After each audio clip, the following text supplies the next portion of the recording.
હવે પત્ની એક દિવસ એને કહે કે આપણે ડૉક્ટર પાસે જઈ આવીએ, ચેકઅપ કરાવીએ. છે ને ઓવરઓલ જનરલ બોડી ચેકઅપ 40-42 થયા, હવે કરવો જોઈએ તમારે. પેલો વળી ટાળે, આ આગ્રહ કરે, જાય બેઉ જણા ફિઝિશિયન પાસે, બ્લડ ટેસ્ટ લે, બધું રિપોર્ટ આવે એટલે ડૉક્ટર આમ કહે જોઈને, ભાઈ તમે છે ને સહેજ કસરતનું રાખો, કારણ કે જો ડાયાબિટીસ ધ્યાન નહીં રાખો તો હવે નેક્સ્ટ છે. બ્લડ પ્રેશર પાક્કું, એ તો દેખાય છે. કોલેસ્ટ્રોલ ચાલવાથી અને ખોરાક કંટ્રોલ કરવાથી અટકે તો. એટલે તમારી જિંદગીમાં આ 3 બાબતો તમારે સહેજ જોવી પડશે સાહેબ. અને તમારી જોડે આવેલા તમારા આર્ટ્સ ગ્રેજ્યુએટ પત્ની એ એક જ ક્ષણમાં કે હું નહોતી કહેતી. જે ભણવામાં આ લોકોએ જીવનના આટલા વર્ષો ગાળ્યા, ડાક્ટર તરીકે આ નિર્ણય ઉપર આવવાની પાત્રતા કેળવતા, એ આ આર્ટ્સ ગ્રેજ્યુએટ કાચી મિનિટમાં કહે છે હું નહોતી કહેતી. અરે બેન, તું કહે છે એટલા માટે તે તો અહીં સુધી પહોંચાડ્યા છે, કર્યું છે. ત્યારે શરૂઆતમાં તું જ કહેતી હતી 2 રોટલી વધારે ખાઓ, ઘી ચોપડીને ખાવી જોઈએ, શિયાળામાં ખજૂરમાં ઘી લગાડીને ખાઈએ, ઉનાળામાં કેરીના રસ પીએ, આમ કરી કેટલું બધું તે કર્યું છે. આ પ્રેઝન્ટેબલ બનાવવામાં જે કંઈ તારા તરફથી શક્ય છે એ યોગદાન તારું જ છે. એ પછી તો કારણ કે તારે આ દોડાવવાનો હતો અશ્વને, એટલે તે એને તૈયાર કર્યો છે. હવે તને આ બધી તકલીફ દેખાય છે, પણ કે ના, હવે ડૉક્ટર સાહેબે કીધું છે હવે ચાલવું તો પડે, 40 મિનિટ તો રોજ ચાલવું જ પડે, ચાલે જ નહીં. આ ભાઈ પણ પાછો હા પાડે, હા ચાલશું. ઘેર આવે, સોમવારે રહેવા દો, મંગળે નથી જવું, બુધે બેવડાય ને પછી આ પાછી કે ના આજે ગુરુવાર મોકલવા જ છે. પાછી બિચારી અમને રસ પડે એટલા માટે જઈ અને એક સારું ટ્રેક સૂટ લઈ આવે, દોરી વગરના બૂટ લાવે, જેથી અમને વાંકા વળીને નાખીને બાંધવામાં તકલીફ ન પડે. અને મોર્નિંગ સ્કૂલમાં છોકરા મોકલવાના હોય એવી સિચ્યુએશન જમે, આમ ટેબલ ઉપર લગાડેલો હોય સરસ રીતે ટ્રેક સૂટ, નીચે બૂટ, બધું રેડી, અને સવારના પેલી ચરણ ચાંપી મૂછ મરડી કરીને પતિને જગાડવાનો ટ્રાય કરે. પતિરાજ ઉઠે, એને ટ્રેક સૂટમાં ગમે તેમ સમાવે, કારણ કે એમના સાઇઝનો મહાડ બિચારી લાવી હોય, આમાં બૂટમાં પગ નખાવે ને લગભગ ધક્કો મારીને મોકલે, જાઓ ચાલવા. અને આ સાહેબ આ ભાઈ ચાલવા જાય બગીચામાં, બગીચાના દરવાજાથી પહેલો જે બાંકડો આવે ને એના ઉપર સમાધિ લગાવી દે ને સાક્ષી ભાવથી જોયા કરે બધું. આમ એને કીધું હોય 40 મિનિટ એટલે થઈ જાય ત્યાં સુધી બેસી રહે વિચારો, 40 થાય પછી ઉઠીને જાય. ધીરે ધીરે એવો સમય આવે, એક પરિવર્તન આવે કે આ ભાઈ રાતથી જ બૂટ પહેરીને સૂઈ જાય. હવે પત્નીની ચિંતા શરૂ થાય કે આ એવા શું ઇન્સેન્ટિવ ભાળી ગયા કે પેલા ધક્કા મારીને મોકલતી હતી, નહોતા જતા ને અત્યારે રાતથી બૂટ પહેરે. પછી એ બિચારી સાડી નીચે બૂટ પહેરીને પાછળ ધક્કો ખાય. એને જરૂર ન હોય તો 40 મિનિટ એને ચાલવું પડે આમને ચલાવવા માટે.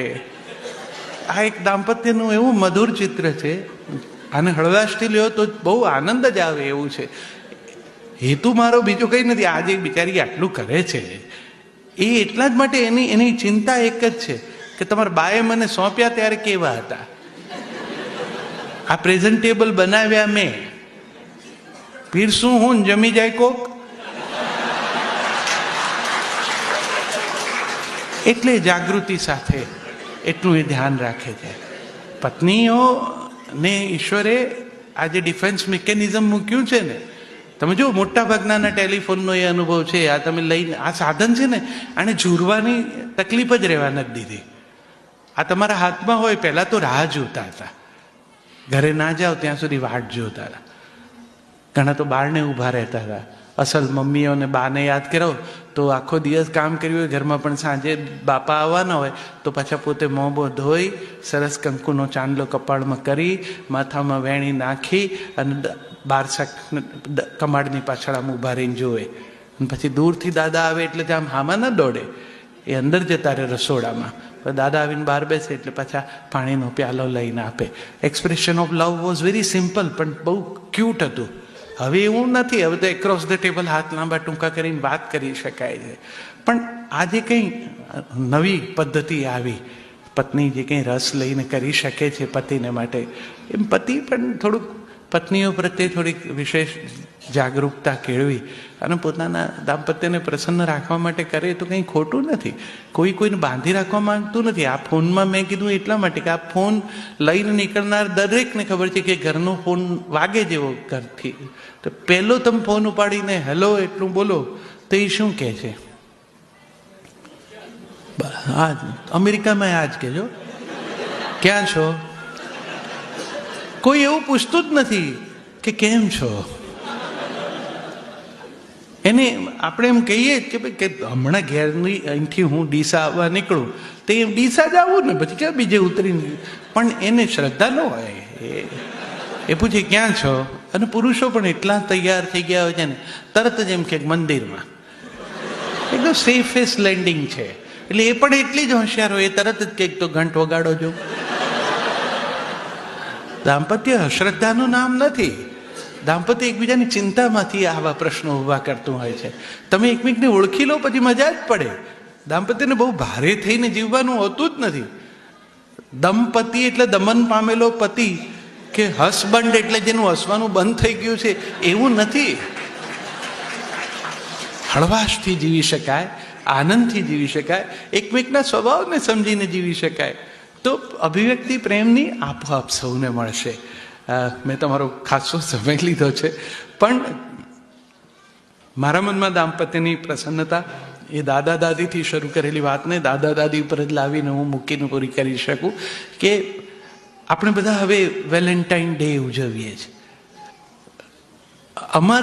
અમે જ્યાં સુધી અમે પરણ્યા પછી થોડા વર્ષો સુધી વેલેન્ટાઇન ડે એટલો પ્રચારમાં નહોતો. મને લાગે છે હમણાં થોડા વખતથી ખાસું વધુ લોકપ્રિય થયો છે. અમદાવાદમાં તો ખૂબ એનો મહિમા થયો છે. હવે તો છોકરાઓ પણ આપણને પૂછે કે મમ્મી માટે કંઈ લીધું છે પપ્પા? વેલેન્ટાઇન ડે છે. હવે આપણને વેલેન્ટાઇન ડે યાદ ન આવતો હોય, હવે તો તારીખો લગ્નની યાદ નથી આવતી, વેલેન્ટાઇન ડે ક્યાંથી યાદ આવે? પણ એ પાછા એટલા હોશિયાર જ હોય કે પપ્પાએ નહીં જ લીધું હોય એટલે પાછા કંઈક ધીરે લઈને પોતે જે પોતાની બહેનપણીઓ માટે લાવતા હોય એવું એક આપણને આપી રાખે કે બાપાને બી કામ લાગશે, કાલે મમ્મીને આપજો તમે.